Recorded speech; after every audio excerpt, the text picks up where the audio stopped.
Good morning, everyone. My name is Siddharth, and today, on behalf of Group Spectre, I will be starting the presentation. So, the topic of our presentation is regression analysis to predict property prices in the Vancouver area. And to start off, we decided to go ahead with the real estate domain because it is actually of interest to many academics, practitioners, and even the government. This is mainly because it has many applications, in decision making for several economic sectors, such as the financial, construction, evaluation, and many other public sectors. Now, price modeling, it's one of the most popular topics in the study of real estate, as price is considered to be the primary proxy for evaluating a property. Thank you, Siddharth. Now I'll talk about the data preparation and the data cleaning part. So for the initial data set, which was property tax report, it included the land prices per property, and we downloaded that data set from Kaggle, and then we identified various factors which can influence the price of the property, for example, schools and businesses functioning in that area, parks, trees count, etc. And we downloaded the datasets from StatsCan and OpenData. And for plotting the data, for plotting the map for Vancouver, we downloaded the shapes dataset from OpenData website, and we converted it into GeoJSON file for Plotly to use. Next slide. So for the data cleaning part, we selected some of the features from the final dataset to make the data visualization part easier. So we selected the current and the previous land prices, the current and previous improvement prices, the year built, and the number of each features based on the local areas. So the Vancouver map was the Vancouver city is divided into 22 local areas, and we we included the count of schools, parks per area. And for the demographics, we the census dataset had a number of features like population, gender count, age group, languages spoken, and immigration count. So we extracted the different features from census dataset and included it into the final dataset. Thank you. Now I'll hand over to Vikas. After analyzing the data, we tried to visualize the data using various visualization techniques, which I am going to show you in my demonstration video. After that, we trained a simple linear regression model to predict the property price for the year 2016, and we got a total accuracy of 94% for the prediction price of that particular year. For training the model, we used land value, year in which the property was built, average number of rooms in the particular property, and total area of land of that particular property to train this model. Once we trained that model, we created a calculator which actually takes in these 4 parameters and try to predict the value of a particular or a given input property. Let's just jump to the demonstration. The dashboard is built using Dash and Python. This is the team information on the left, and we have a navigation bar which on clicking on which you can navigate to different pages. So I've already loaded different pages in different tabs. The very first page is the map of Vancouver, which shows the map and various properties which can be plotted on the map. For example, by default that is school count is plotted. So downtown, you can see that downtown has 7 school. Then the area different area has different number of schools. Woodland has 10 schools, and so on. On changing the property, the graph will update, and we have many different properties like garden count, trees count, park count, and so on. Let me select fire hydrant count as a property for to show that how many fire hydrants are present in water hydrants are present in each area. So these are the mapping of each and every area. As you can see, in downtown there are 336 water hydrants.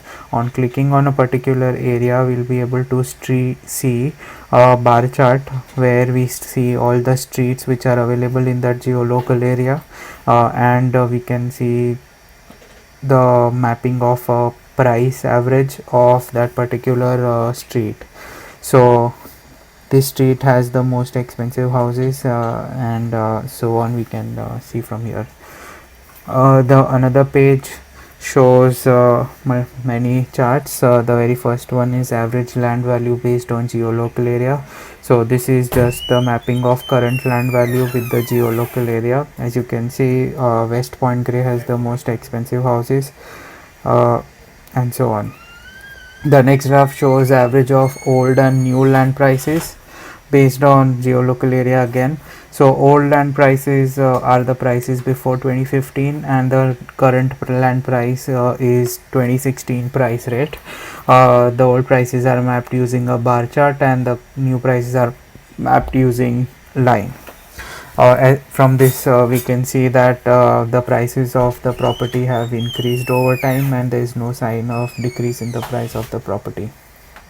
Then there is average land value based on number of community presence. So a simple chart which maps the community living in each area, and then corresponding price which affects based on the number of community living in that particular geolocal area. Then there is current land value for each geolocal area based on business count. So it shows the number of businesses available in each area, and then corresponding street has a number of businesses. Then there is total tax paid on an average, that is average value of total tax paid for each street by the people living in on that street. So this is the current land value of that particular street, and this is total tax which the people living over there had paid in an average, and we can find all the streets all over Vancouver.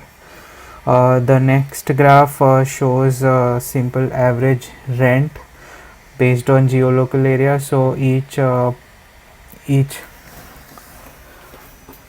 plot represents a value, and the size of that value depends on the rent of that particular area. So for example, this geolocal area has an average rent of $1746, and this one has $1766, and so on. Then we have total population by gender in each geolocal area. So we can find out in each area what is the ratio of male to female, and how many male and how many female are living in that particular area. Then we have total population by age in each geolocal area. So there are 3 age categories, that is 0 to 14, 15 to 64, and 65 and above, which is plotted, and we can see what is the age ratio in each area. Then we have language demographics. We can see that people speaking English, French, and people speaking both English and French can be figured out using these 3 pie charts. So on hovering on one of them, we'll be able to see total people speaking. Let's say for this one, speaking French is 2047760. That makes up to 55% of the population of Vancouver. Similarly, we have citizens and immigrants statistics, which shows pie charts of people who are citizens and living in Vancouver and in each area, and people who are immigrants who are living in each area, and correspondingly the total count. Then we have current land value based on building zone category. Now a building zone category is a type of land or type of property. For example, let's say commercial, can be a historic area, industrial, light industrial, and so on. The family dwelling area represents the residential area, which is these three. As we can see, it is mapped with the current land value, so we can figure out in which population is paying how much on an average to live or to run their business, and so on. Then we have current land value based on number of schools in each area. So we have let's say the total school count is 8, so all these areas have 8 schools, and similarly we can figure out all the geolocal areas which have multiple schools. This is current land value based on number of parking meters. So number of parking meters in each street and how it affects the current land value price. Similarly, how number of gardens and number of parks can affect the price of the value, and number of fire hydrants as well. One thing we noticed that if someone is living close to fire hydrants, that person has to pay more compared to a person who is living far distant from fire hydrant places. Then we have percentage of price change from the point the property was built to 2020. On hovering we can see the price percentage change of each year. Then we have percentage price change based on the local area. So throughout Vancouver, in each local area how much price percentage change has occurred from the year 2015 to 2016. Then we have a calculator which tries to predict the price of a property for the next year based on 2015 data set. So let's say if I own a house in downtown and its current valuation is this much, and the number of rooms in that area in that property is 4, and I have to enter the built, like as in the year it was built. When I hit enter, this is the predicted price for the next year, which is more compared to the current price of the property.